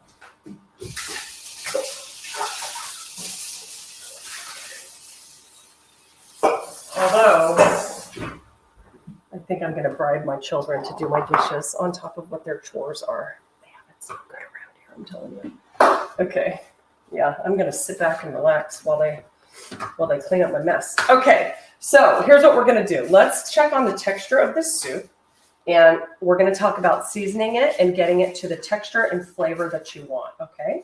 And then we will finish, while that other soup keeps cooking, we'll finish with building a salad. And with that, I'm just, more importantly, I want to talk to you about the components, like I said, and I'll teach you how to toast nuts in a pan. Very exciting. Let's see what else people are saying. You added a little lemon juice. Jenny, terrific. The soup is life-changing if you add carrots. Suggestions for how many? Bonnie, I would do it by weight. And so do a pound of carrots, maybe even a little bit more. You know, so if you buy like a 2-pound bag and you don't have a scale, just eyeball it and pull half out. Or you can weigh them at the store. Probably like 6 medium to large carrots. I'm so excited you like this. Ricer hack, I use a potato ricer to get excess water out of cooked spinach, etc. Easier than a dish towel. That's a great one. Love my Vitamix. Oh, yep, Chrissy told us that. Okay, lemon juice here is probably amazing. So, you know what's so hilarious? Since I've had all this sinus stuff going on, yesterday I was making myself hot lemon water to drink. I think I used all my lemons. Yeah. And I have some on a tree out back. Maybe I can convince a child. Hey, Charlie, would you mind going to grab me a lemon off our tree if any are ripe? Okay, let's taste this soup. First of all, I'm going to teach you one of the most valuable tricks in cooking. If you are cooking for other people and you don't want to double dip into your soup, people are at your house and they're like, ew, is she tasting it and putting her spoon back in? No, I'm not. Here's what you do. You need 2 spoons. You need your tasting spoon and you need your in the pot spoon. You put it into that one. Do you mind? Thanks, honey. And so you don't ever put the cooties in the pot. Okay, first of all, this soup is amazing. You'll remember I used that stock without any salt. The texture is what's so mind-blowing. Isn't that amazing that you can go grab a lemon off the tree? Lori, I don't take it for granted. You're absolutely right. We Californians, I forget what seasons are. Like on citrus, I realize, you know, if it's coming from Florida, it's like wintertime, right? But I have, my lemon season here is like 3 times a year. I barely ever don't have lemons. Michael's asking if you wanted to make it a curry soup. When and how would you add the curry powder? Michael, you would add it before you add the liquid. So you could add probably a tablespoon of curry powder to this, and it would be absolutely delicious. Some fresh black pepper as well, before you add the stock. Okay, that'd be great. So you guys saw I just added a big amount of salt. I also want a little bit of pepper. I don't always use pepper. I treat pepper like an actual spice. And if you don't want pepper in everything, don't add pepper in everything where people tell you to add it.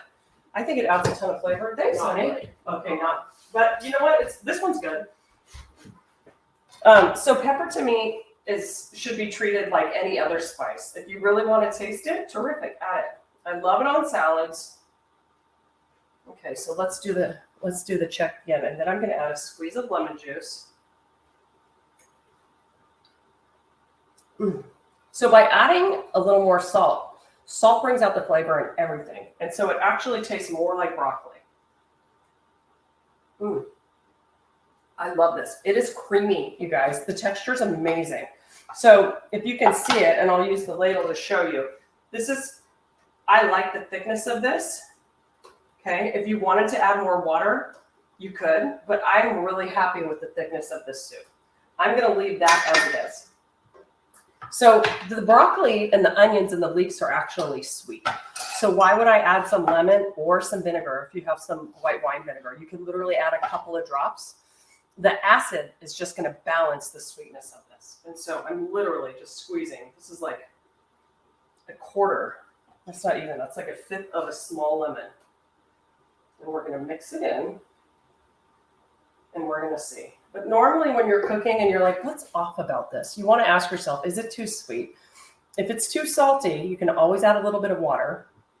You don't want to add more stock because that has salt in it, right? Let's see what we think now. Usually if it's too sweet, a little bit of acid will balance it.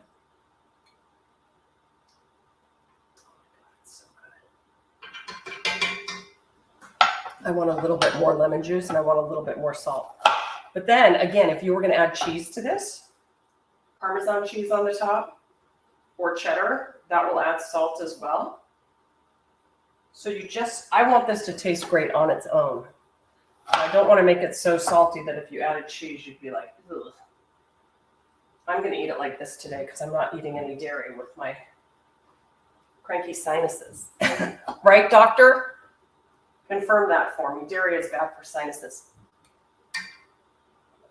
Oh my gosh, you guys, it is so close. I'm going to use the rest of this. It's telling me I have create session. I'm going to, hold on. I'm just trying to do, I think it let me add another session. Are we still going? No, we're still going. All of a sudden, I thought it cut me off. I'm just trying to add time if we get caught off at 2 hours. But I think I've got my timing down, friends. One last sprinkling of salt. Again, if I were to measure all of the salt I'm using for the amount of servings this is, you would be pleasantly surprised compared to restaurant food, okay? Or fast food, holy cow, or frozen food. Let's use my little taster spoon again. Boom, it is so good. Oh, if anybody else is making it, I want to hear what you think. The texture is insanely delicious. You don't need a Vitamix to do that. It just makes it easier to blend, you guys, but any blender can do that for you. Oh, it's so good. I love it. Salt and pepper to a protein before cooking. Understand the salt. However, the pepper will not penetrate and just burn. You're absolutely right. Thomas Keller, one of the best chefs in the world. I had to cook with him. That's a story for another day. I had to cook for him. But when I was cooking with him, he said, pepper burns. Why do people tell you to put salt and pepper on a steak before you put it in a pan? Don't do it. So if you love pepper, add it later. If you don't like pepper, don't use it. I'm just making sure I've answered all your questions. Sherry would be delicious in this soup. You could absolutely add sherry. I like sherry. It would be good in the celery. It would be good with mushrooms. It would be great with the broccoli. Absolutely. Is this soup, you'd like to use this as a starter? Yes, absolutely. You could use it as a starter. I would make this up to 2 days ahead. Yes, to an immersion blender. Yes, if you added the Parmesan rind, Jenny, just take it out now before you season it, right? Oh, that's for the other soup. That's for the minestrone. We don't want to serve the soup with the Parmesan rind in it, but it's one more way to add a lot of flavor, especially if you chose not to add any sausage or meat to it, okay? So this soup, you guys, this broccoli soup, oh, you know what else would be amazing like this is corn. You could do a cream of corn. So just substitute fresh corn kernels that you've cut off the cob and add them. You could use a food mill as well, Anne, if you have one. They're a great tool. Absolutely, you could use it the same way. Just make sure to pour all the liquid through the mill too, so that if there are any tiny lumps, they get taken out. Pepper and turmeric to activate. Yep. Bonnie has to go to a wedding. Oh, that's terrific, Bonnie. Have a great day. I know it's a holiday weekend. It's hard. Okay, yeah, I think I got everybody's questions. Okay, terrific. Moving on.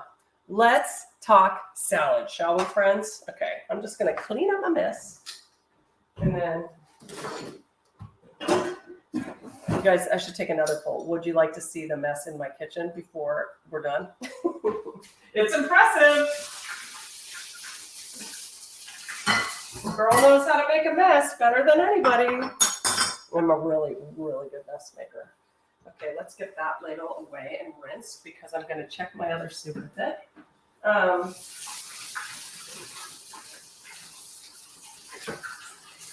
Let me see how the lentils are doing, because once those are soft, we'll add the other stuff. I haven't really been keeping track of time. Oh, wait, they're good.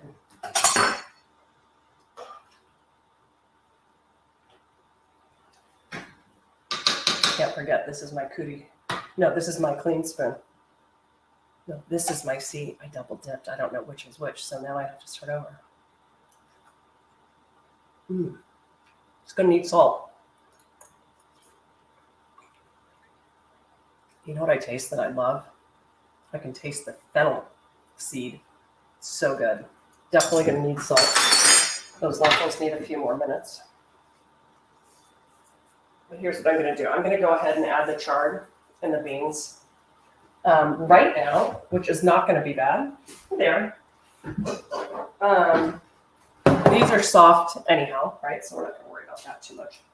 And then I'm going to add the chard. This won't get, you want the chard to cook down. See how much? That's one head of chard. It's a lot, right? It's still going to look swampy. I think my kids are going to be like, what did you do? I'm going to get past the swamp because I want chard in my life. I don't have to eat it. They've got the broccoli. You know what I'm going to do later too is make Parmesan crisps. Have you ever made those where you just melt Parmesan in little tablespoons in the oven and you bake it and they turn into these little discs? They're like crackers, and I can serve them with the broccoli soup. You can crumble them over the top. So delicious. Let me get this out of the way. Then we're just going to be able to talk about salad.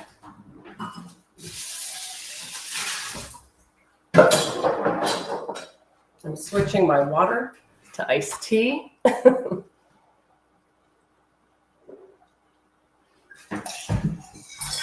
little ice transfer. And let's push this down, shall we?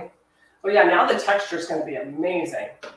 I'm not putting the chicken apple sausage or the chicken Italian chicken sausage back in yet. I don't want it to, it doesn't need to be in there yet. The question is, where did I put it? Is it behind me? Yes. Okay. So there we go. If we need any of those things, we have them out. And now I've got space to talk salad. If anybody has questions too, before we finish, you're welcome to start putting them in the, you'd like to learn how to make Parmesan crisps. Great, and I'll add those to a class. Saute whole fennel with the onions, you could definitely do that. Oh, that's great, Lori. Fennel would be delicious if you did the broccoli soup. It'd also be great to add it if you did celery and carrot. Fennel goes well with everything. Erin, I like lentils to just not have a really hard bite to them. So they can turn to mush. My mom was a 60s California hippie. I have avoided lentils, sprouts, and kefir. So was mine. And a mushy lentil is not for me. In some cooking, they want them mushy so you can blend them and do other things. But I like my lentils just to have like the tiniest bite. It's like pasta, right? You don't want it to hurt when you bite down, but you want it to have some texture. So that's where I take mine. And mine are almost there right now. And that's why I'm not going to cook this soup much longer. But yeah, like big lentils that are mushy or on their own without seasoning. Ugh. I think one of the worst things is like food like that without any seasoning or flavor. All you get is like the texture. But that was my mom, Erin. We weren't allowed to have jelly on our sandwiches. We only had that greasy peanut butter that was homemade and separated, like no salt on things. We had this nutty brown bread. Literally, we didn't mean to not eat at lunch, but our lunches were so bad, we basically like boycotted. My sister actually took to stealing and trading, but I never got that savvy. She stole all my dad's change so she could buy junk food for lunch, and I just like went hungry until she got home. Your mom's cracking up that you have me cooking lentils. Okay, you know what's so funny? This is the only minestrone recipe I have that has lentils. I kept them in because I feel like I've been so anti-lentil in my life and everybody else loves them. So that's funny. And Libby, carob. Carob was my major treat. My mom would let us have carob milk. And so she'd buy the carob powder at the health food store, which we'd have to drive to at 110 degrees in Arizona to have that carob milk. But now I'm kind of nostalgic for it. It's terrifying. Okay, friends, we're in the final stretch. I'm super happy that we're going to be done on time. I am not here to keep you past 2 hours. I think that's plenty of time. And by the way, if you're enjoying these classes, I hope you're spreading the word. I'm going to be doing, before I got sinusitis this week and all of that stuff, I was trying to plan another class tonight, a grilling class, a free class for people who are thinking about joining House of Haas. But if you have any friends who would enjoy it, I hope you'll spread the word. They can also send me an email and tell me if you sent them, and I'll make sure they get extra special treatment. It's $24.99 a month now, but you guys think about that. If you've done both of these classes live already, I cannot find another online cooking school with prices like this.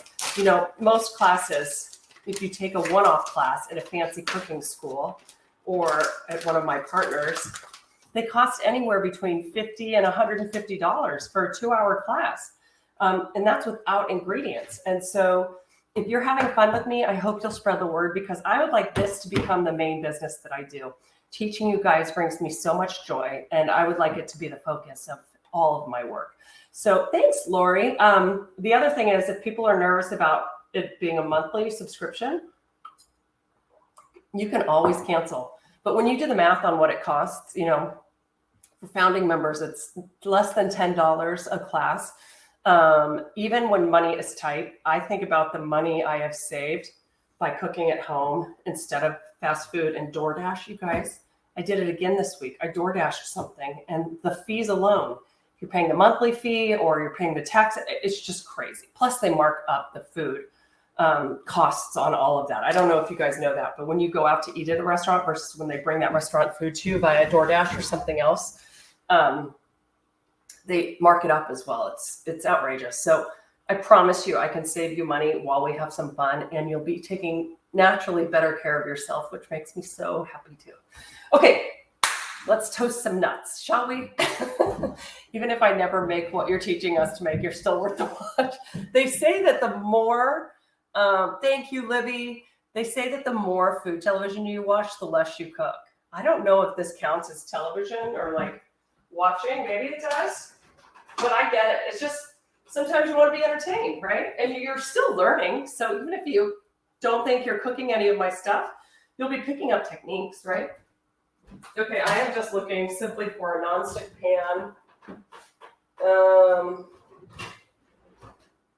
I want a pan I can't find. No idea where it is. I don't know. I am using a nonstick pan to toast these nuts. I'm going to show you how to toast some nuts. I think that every salad should have a couple components in it, okay? And I like crunch. So when I go to make a salad, and I'm referring in particular to a green salad, right? So something with lettuce, I need a couple things. I need lettuce that I like. So if you don't like mixed greens, the softer things, don't get it. You can use hearts of romaine, really crunchy. You can use iceberg. I love iceberg lettuce. Don't let anybody tell you that iceberg's bad. It's actually got great health qualities as well. It's just different than other green lettuces. I see a person, hi. And it's very hydrating, tons of water in it, okay? Michael's asking, are these classes available on demand for members? They are. So Michael, if you go to Amanda Haas Cooks on my website and you click on House of Haas at the top, there's a join button and there's a login button. And if you go to login, it'll take you to, I believe it's Kajabi. You don't know that, but it makes you, I think, log in one time. And once you do that, all of the classes are saved in there and you can go back and watch any of them, okay? So they're yours forever, which is so nice. And Anne, what a nice thing to say the Julia Child series inspired me to join your class. That's so nice of you. Thank you. I haven't watched the new Julia Child. Is it a movie or a series that I saw on television. Is it Hulu, Netflix? I bounce between those so much. Series. It's a series. I've heard it's fantastic. I mean, who doesn't? I grew up watching Julia Child, so I'm especially a fan. Yes, that option does make it fun to give as a gift. Thank you, Michael. It's a very good point. Yes, so even if people join now, they can go back and watch the classes that we've already done, right? So they can access the last class that we did on marinades and sauces. They can watch this one. This will be up live by Monday, I hope.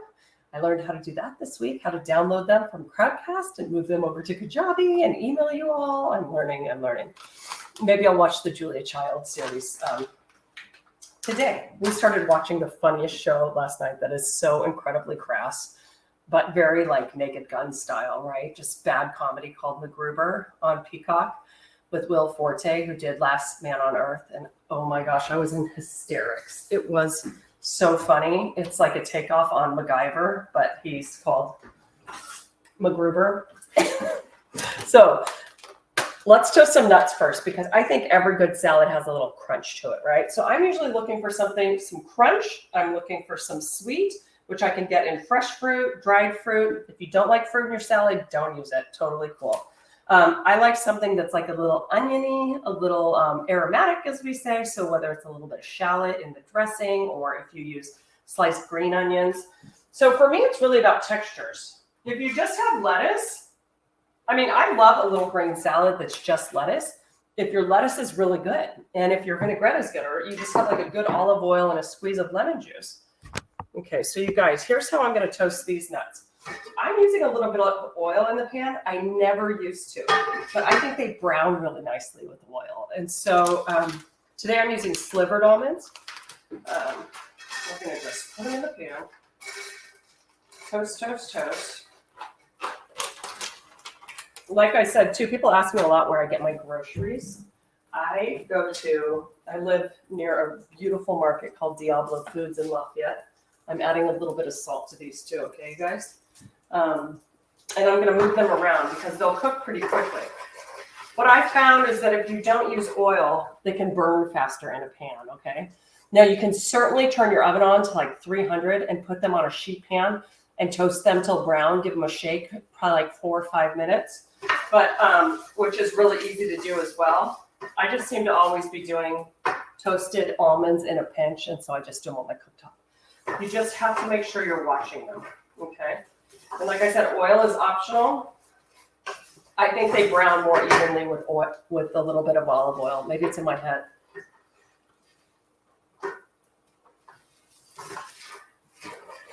Maybe. How are we doing on time? 11:46. For this, you could use either, Jenny. If you get your olive oil above like 350, you lose all of the health benefits of extra virgin. And extra virgin is more expensive as well. So I usually tell people to use extra virgin for things where you're not cooking with it, you know, like vinaigrettes or to finish. But today I happen to be using extra virgin because it's what I ordered, and I get it in bulk sometimes at Whole Foods, and it's really reasonably priced. Extra virgin organic. Okay, excuse me while I move you to get a little plate for my almonds. Isn't this convenient? Okay. How's our soup looking? Woo! Good. Okay. Let's just do this. So yeah, you guys, when you're looking ahead to June, I'll announce those dates for June 1st by Wednesday, okay? And then once we see what works the most for people, we will get July dates on the book, and I'll start planning farther ahead for you, okay? I'll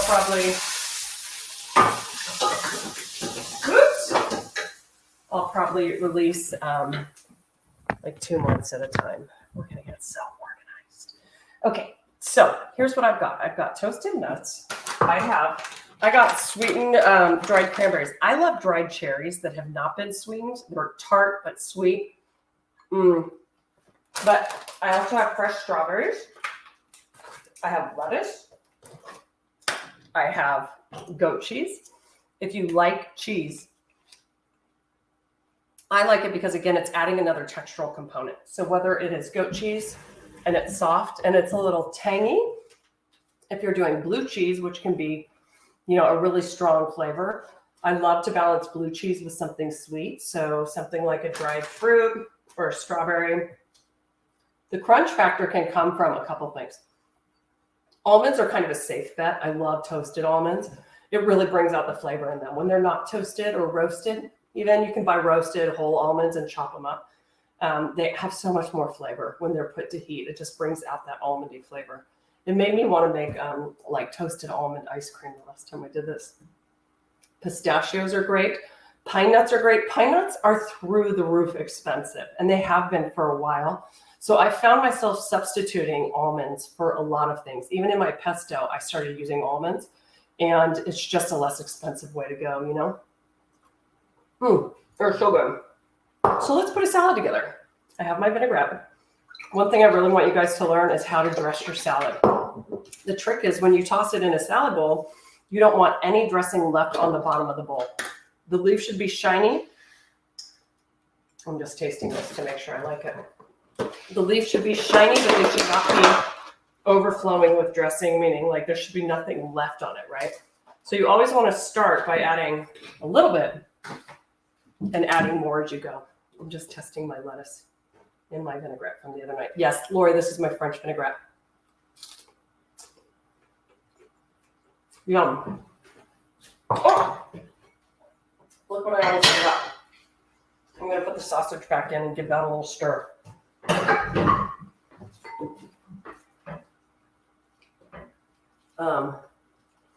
Let's taste this lentil soup too. Because I'm going to put in a little bit of grated Parmesan. Of course, if you have Parmigiano Reggiano, that's phenomenal. This is just grated Parmesan cheese that I got at the store. Jenny, if you put in a cheese rind, this would be the time to take it out. I'm adding that cheese before I add more seasoning. Okay, I need another little bowl for this because we want to really see what it looks like. Okay. Make sure if you guys go back to cook these that you make a note of what the cooking time was for you. Okay, you can see why my kids could say it's swampy.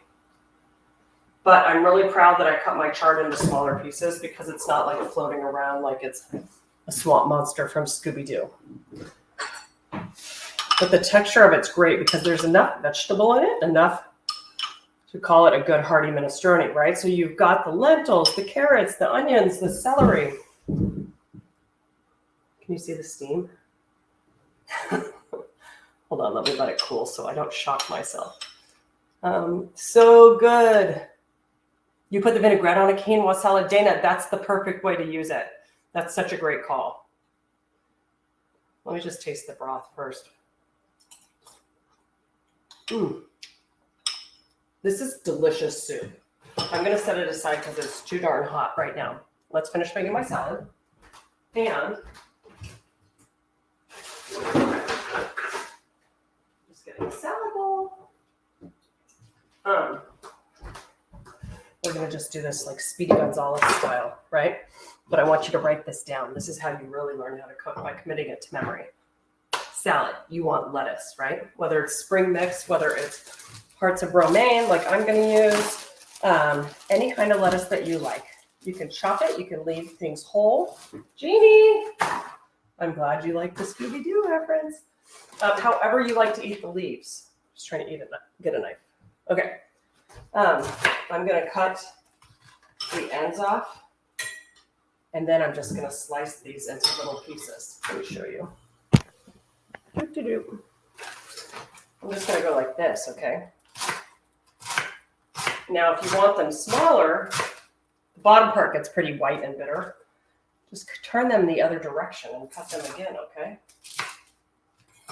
We're making it like a mini salad. But I just want to make sure I dress this properly for you. Okay, what I would do for the savory, like aromatic part is I would add green onions to this. I'm going to add my almonds.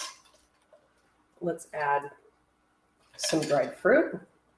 And how much you add of the other components is totally up to you. That's another great thing. You just add what you like. Fresh strawberries actually are loaded with vitamin C. I'm going to go back and add those later. I'm going to add some dried cranberries just to show you why. Toss this, okay? So this is a very small amount of lettuce for this big bowl. I'm going to get a spoon to spoon the vinaigrette. Okay, so here we go, folks. It's still emulsifying. Yay. I'm just going to spoon a little bit over. Don't worry, I'm going to show you what I'm doing. And then I usually use my hands when I'm tossing a lot of it.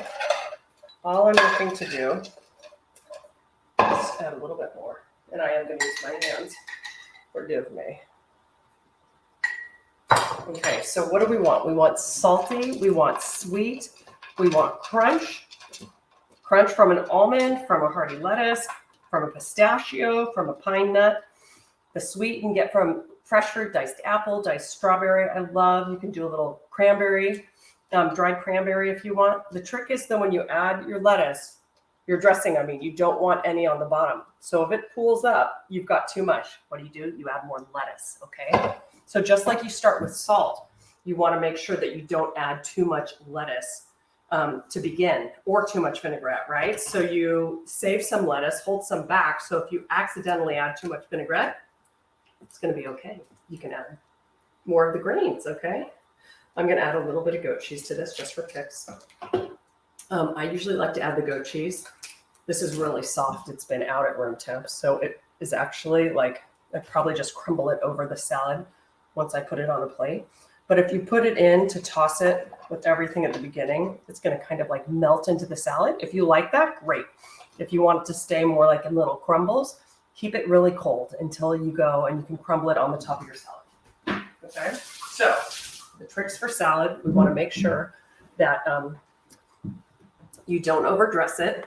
If you're going to put a bunch of salad in a bowl like this with the other ingredients, add like half of the vinaigrette that it calls for. Use your hands to lightly toss everything and then literally pull down into the bottom of the bowl. And if any dressing drips down in it, you've used too much and you need to add more greens. Okay? Hands are the best way to make sure everything's coated well. Just wash your hands well. And there you have it. We'll be doing more salads for sure. Like I said, composed salads that have very specific ingredients, things that you can do more like for a luncheon or a meal. I love doing salads that have tons of things in them, okay? Let's try the soup again. And any last questions? If you don't like goat cheese, Laura, you can, first of all, you don't have to use cheese at all if you don't like cheese, but you could also do like cubed smoked mozzarella, I love. You could do a mild cheddar. You could do manchego. You could do like a cambazola or a blue cheese if you like blue cheese. Any of those work. Pick a cheese that you like, and if you can cube it or sprinkle it, use it. Feta. I'm so psyched. I'm not cooking any more this week. Can you remind me the heat and amount of oil for toasting almonds? Sure, Libby. I use probably a tablespoon for that big pan. All I want is like at least a teaspoon to and swirl it around the pan. I just want enough oil that it'll toast the almonds like that. And a sprinkling of salt if they were unsalted. Okay, that always helps as well. Thank you for cooking with us. Thank you, Lori. I'm so glad you started your weekend, especially a holiday weekend, everybody. Thank you so much for sharing your time with me. And if you make any of this, please go tag me on Amanda Haas Cooks on Instagram. Also look for, I'll do a knife skills class for you. So I'll put that in an email. That will probably be like a 30-minute class that I'll offer live, but then it will hit your library of classes as well, okay? And if you have any other questions, please don't hesitate to reach out to us at hello@amandahaascooks.com. I'm up and running on that email, so one of us is always checking it now, and we can help answer any questions you may have, okay? So everybody have a fabulous weekend. Yes, and I'm doing the giveaways. I'm announcing them in emails, and everybody who's on these live gets one extra entry into it. So you don't have to do a thing. You just have to wait and see if your name gets called. So I'll send a recap of both giveaways and what they are, because today's didn't get finalized yet. And so they're going to be good. That's all I'll tell you, okay? Thanks, Michael. I will feel better. I'm going to rest and take vitamin C and drink my liquids and say goodbye to sinus troubles. Have a great weekend, everybody. Cheers. And I'll see you very soon. Okay? Bye. Let's see how I end this. I can do this. Oh, we have a minute and 30 seconds to spare. Bye.